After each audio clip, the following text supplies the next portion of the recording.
Bonjour Massam Tahan. Bonjour Tom, d'Éveil français, heureux de te revoir pour un troisième épisode d'Éveil critique. Absolument. Un éveil critique dont le titre est Après Daesh, les casques blancs à Alep. Alors, nous allons aborder cette histoire de soi-disant organisation humanitaire qui filme à tort et à travers, je trouve, personnellement, en faisant quelque chose qui ressemble quand même à des montages vidéo sur des sauvetages très curieux. Voilà, donc je vais vous laisser en dire beaucoup plus sur le sujet maintenant. Alors vous voyez pourquoi j'aime beaucoup ce titre, parce qu'on met sur le même plan Daesh et les casques blancs. D'abord, un facteur commun entre les deux, c'est que les deux sont aidés par l'Occident, par à peu près les mêmes pays, les États-Unis évidemment, la Grande-Bretagne, le Danemark, la Hollande et la France, et j'en passe. Alors ils sont aidés pourquoi? Alors on nous dit les casques blancs, vous comprenez, c'est des gens qui luttent pour sauver les civils. Leur but est humanitaire. Alors, quand on examine ça de près, il y a des choses quand même qui sèment le doute. Vous avez remarqué que l'image qui a fait presque le tour du monde de ce petit enfant qui se touchait le front, comme quoi il était blessé. Dans cette ambulance orange. Exact. Alors, c'est une bonne pub. Mais quand on voit ça de près, on examine ça de près, on gratte un peu le vernis publicitaire, si j'ose dire, on se rend compte que, d'après les spécialistes toujours, que c'est plus de la sauce tomate que du sang. C'est comme dans les films, n'est-ce pas, les western spaghetti. Il y a beaucoup de sauce tomate. Enfin, vous permettez que je ris de ces choses-là, alors que c'est dramatique, parce qu'en fait, c'est inadmissible quand même. Hein. Et vous remarquerez qu'on n'a que des clichés, ou ces fameux casques blancs, sauf des enfants. Oui. Alors là, vous pouvez vérifier, hein, sur leur site, il y a plus de 60 photos, clichés, il n'y a pas de femmes. très spectaculaires. Hein. On n'a que des bébés, des enfants, Donc c'est inquiétant parce qu'on se dit, tiens, mais pourquoi on ne montre pas d'autres photos? Maintenant, les spécialistes, les photographes de guerre aussi ont examiné les clichés où il y a après un bombardement, on voit des ruines, comment les gens savent faire pour sauver. Également, là, on a vu que c'était un montage, que l'attitude des gens n'était pas naturelle, qu'ils savaient qu'ils posaient pour une photo publicitaire. D'ailleurs, à propos de publicité, ils ont reçu pas mal d'argent pour embaucher de véritables sociétés de publicité pour promouvoir leur action et avoir encore plus de sous. Hein. Et ça, c'est inquiétant. Vous savez, ça reprend avec toute une histoire américaine. Ça remonte à la guerre d'Irak, où la fille de l'ambassadeur du Koweït aux Nations Unies a été maquillée pour jouer le rôle de l'infirmière qui voyait les soldats irakiens couper à coups de hache les couveuses, les tuyaux des couveuses pour étouffer les bébés. Et puis après, vous savez, permettez-moi là de faire des rappels, où aussi on a montré que Saddam avait ouvert les vannes du pétrole pour inonder le Golfe, et ils nous ont montré des images d'oiseaux qui étaient complètement mazoutés. Et selon les ornithologues et les spécialistes, ces oiseaux ne pouvaient pas vivre dans le Golfe face à l'Irak. C'était des images qu'on avait empruntées à, des problèmes écologiques, des catastrophes écologiques ailleurs, dans la mer du Nord, et non pas sous le soleil irakien. Donc, on voit là toute la volonté de l'Occident de tromper l'opinion publique, de nous prendre pour des veaux.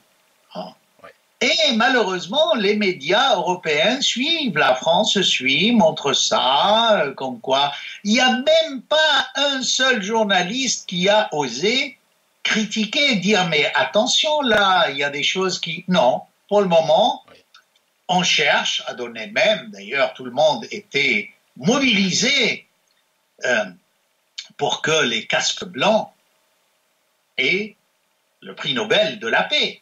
Et quand ils ne l'ont pas eu, c'était une déception. Même Bettencourt a dit qu'on pouvait partager ce prix Nobel entre le président colombien et les casques blancs. Vous voyez jusqu'où ça peut, où le mensonge peut prendre et peut duper des gens quand même d'un certain niveau intellectuel, qui ont une carrière. C'est malheureux quand même.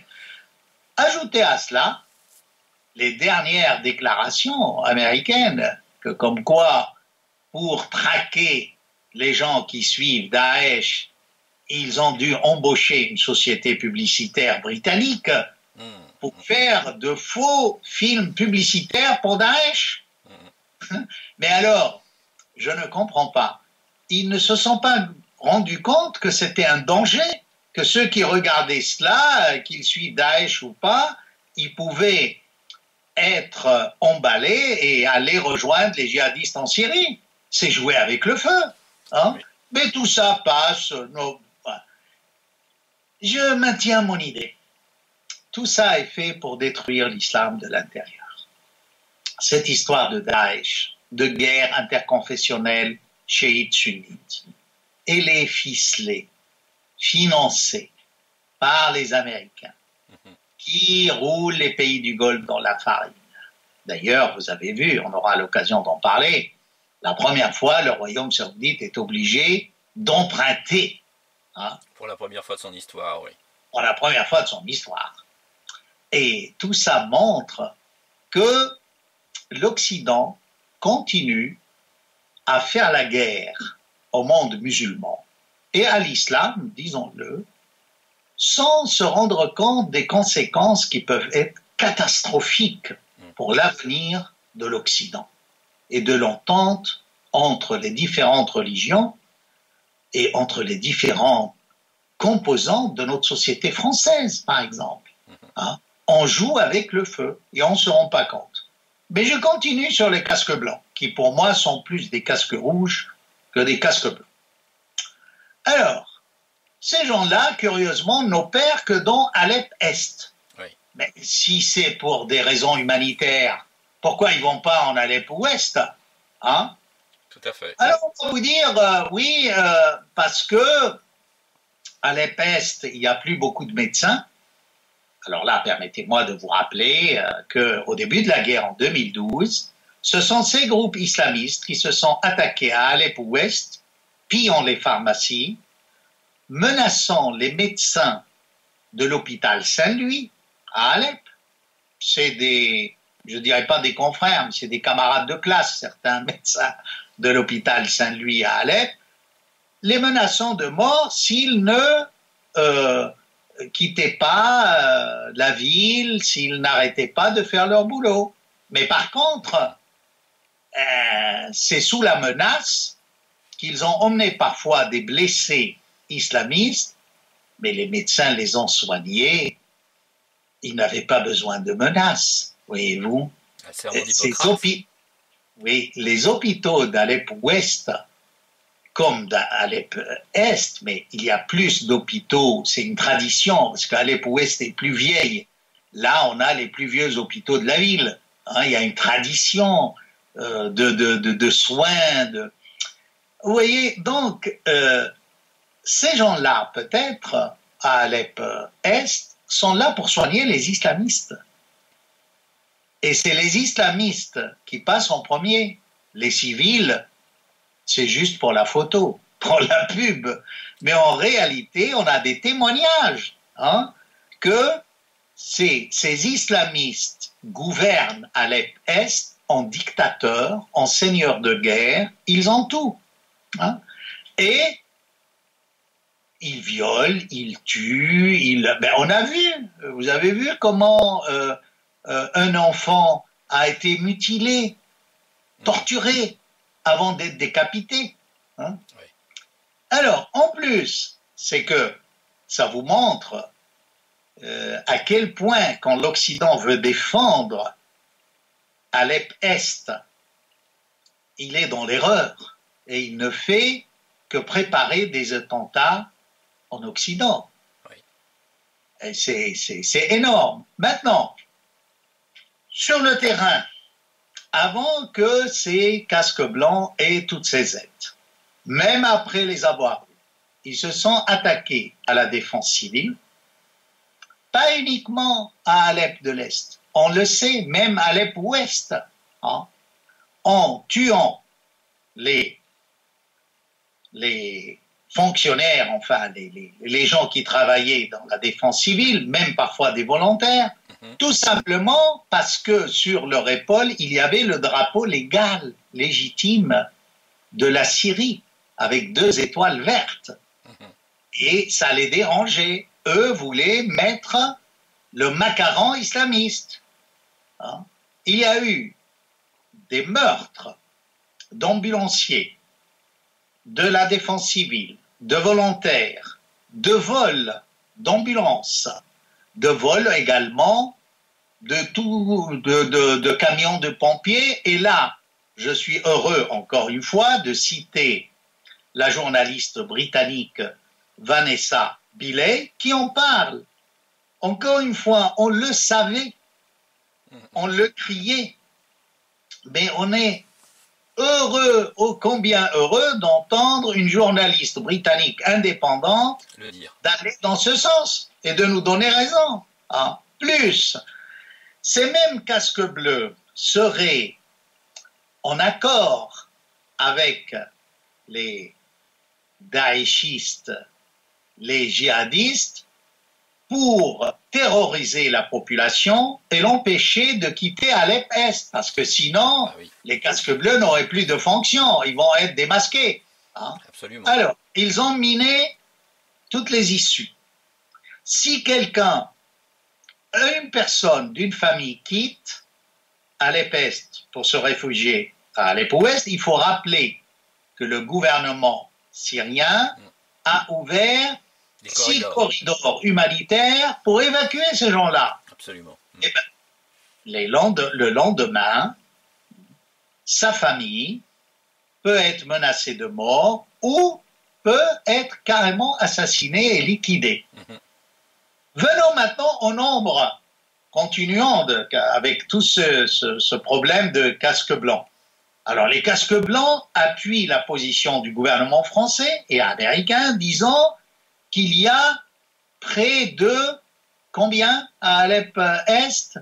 Qu'ils sont près d'1 200 000. C'est tombé, c'est revu à la baisse. Après, ils ont dit, ils sont 650 000. Aujourd'hui, de près, on se rend compte qu'il y a à peu près 200 000, pas plus. Et selon différents témoignages de Syriens alépins que je connais, ou de journalistes indépendants étrangers, il y aurait 200 000, et près du quart de cette population, ce sont les islamistes avec leurs familles. Et ça, encore une fois, on peut le lire ou l'entendre de la bouche de journalistes indépendants. Donc, ces casques blancs, en fait, on a vu que l'image de Daesh était noircie, diabolisée. Alors, il a fallu lancer une autre marque. Et les États-Unis ont lancé la marque des casques blancs. Il ne faut pas oublier qu'on a fait appel à des spécialistes de Turquie, et c'est avec la bénédiction de tous les passeurs au plus haut niveau turcs de djihadistes en Syrie que ces casques blancs ont vu le jour. Leur camp d'entraînement, de formation, c'était en Turquie. Et tout le monde sait à quel point la Turquie a été pour beaucoup dans la destruction de la Syrie, l'aide aux islamistes djihadistes. Alors, s'il vous plaît, donnez le prix Nobel de la paix à qui vous voulez, mais pas au casque blanc. Bassam Sahan, est-ce que vous mettriez l'association Syria Charity sur le même plan que les casques blancs? Parce que on a quand même des choses qui sont assez semblables. Oui, mais permettez-moi, avant de répondre directement à votre question, de me poser une autre question tout aussi légitime à mon point de vue. Il y a par exemple des associations humanitaires qui, depuis le début de la guerre de Syrie, les casques blancs n'existaient pas. Personne n'entendait parler. Les casques blancs ont fait leur apparition dernièrement. Oui. Ils n'ont pas été là en 2012, ni en 2013, ni en 2014. C'est là dernièrement qu'ils ont poussé comme des champignons blancs par une nuit humide de bombes. Pour nous dire, voilà, il y a une association humanitaire qui fait des miracles, il faut l'aider. Prenez par exemple toutes les associations d'Alep-Ouest. Oui. Le centre jésuite d'Alep, soigner tout le monde, des gens de l'Est, de l'Ouest, des musulmans, des chrétiens, des Arméniens, des Kurdes, tout le monde était soigné. Les associations du docteur Antaki, pareil. D'autres, je ne veux pas citer le nom de toutes ces associations. L'association de Antakli, des Antakli, et lui et son épouse. Mais il y a plein d'associations qui travaillent avec très peu de moyens. Oui. Et ils sont, tout comme à Alep-Est, ils étaient encerclés, assiégés, ils n'avaient pas d'électricité, ils n'avaient pas d'eau courante. Oui. Et pourtant, ils luttaient, ils travaillaient pour tout le monde. Oui. Oui. On a le témoignage du docteur Laham de Damas, qui est passé à Paris, qui disait qu'il soignait les familles des islamistes dans son hôpital à Damas. Alors, dans ce cas-là, pourquoi on n'a pas pensé à récompenser toutes les associations qui travaillent en Syrie pour des buts humanitaires? Non, c'est là où vous voyez que c'est truqué. Non, on récompense juste les casques blancs. Très bien. D'ailleurs, vous avez vu, si les casques blancs n'ont pas eu le Nobel, je crois qu'il y a des gens intelligents qui ont étudié le dossier, qui leur ont dit, écoutez, ce serait un scandale. On ne va pas récompenser les complotistes et les criminels. C'est malheureux tout cela. Vous voyez, alors c'est pareil, là-dessus, il y a eu beaucoup de gens qui ont profité pour créer des associations, soit pour défendre les chrétiens d'Orient, en fait, c'est pour des buts politiques, oui. C'est pour gagner un peu plus de voix à droite, pour parler aux cathos français. Tout ça est franchement du politique de bas étage. Oui. Et ça n'a rien à voir avec les buts humanitaires qu'on nous chante, et surtout que ce soit l'association que vous avez citée ou les casques blancs-rouges, franchement, c'est un scandale qu'on continue de vouloir nous faire avaler cette pilule publicitaire, mais ça montre quand même un tournant dans la stratégie occidentale. Ce n'est plus des islamistes, on habille des islamistes par des casques blancs. C'est vraiment malheureux et mesquin. C'est cynique. C'est cynique, Voilà. hein. C'est cynique de faire passer des terroristes pour des humanitaires. C'est presque Entièrement instoppable. d'accord avec vous, Tom. C'est cynique, et puis, si vous voulez, c'est un peu comme ils ont voulu, à un moment donné, détourner quelques médecins, les French médecins, n'est-ce pas, médecins du monde, pour faire des déclarations politiques. Je me souviens d'un médecin qui était à Alep, qui demandait à ce qu'on intervienne contre Assad. Mais c'est pas son rôle, tout en disant que la majorité des gens qu'il a soignés et qu'il a opérés trouvaient que Mohamed Merah était un héros. Ouais. Hein? Mais alors, je vois pas le rapport. Si ces gens-là considéraient Merah comme un héros, pour quelle raison on devait dégommer Assad, pour parler familièrement? Vous voyez, ça c'est... D'ailleurs, j'aurais dû être invité avec ce médecin à la télé, et à la dernière minute, ils m'ont évincé, sachant que j'étais pas justement de leur bord et que je défendrais l'état de droit qu'incarne le président Bachar el-Assad, qui pour moi n'est ni boucher de Damas, ni bourreau de son peuple. Éveil de France ou éveil français, merci beaucoup Tom de m'avoir donné l'occasion de m'exprimer sur des sujets sensibles et délicats, des sujets qui fâchent, qu'on n'aborde pas. On est là pour résister. Absolument, Bassam Tahan. Et cette émission est la vôtre. Éveil critique est votre manière de vous exprimer et de contrecarrer la propagande des médias classiques, médias mainstream. Et Éveil Français TV est heureux de vous laisser cette tribune, de vous permettre d'exprimer cette autre voix, cette voix alternative, qui se révèle, le temps passant, être très proche, en tout cas, sinon être la vérité. Permettez-moi de saluer les centaines d'élèves que j'ai eus pendant toute ma carrière de 40 ans, où j'ai essayé de leur apprendre le sens critique. Voyez-vous, chers amis, je suis toujours moi-même fidèle à l'approche critique de tout. Critiquer, c'est la bonne voie. Très bien. Merci Bassam Tahan. Merci Bassam Tahan. À très bientôt. À bientôt. Au revoir. Au revoir.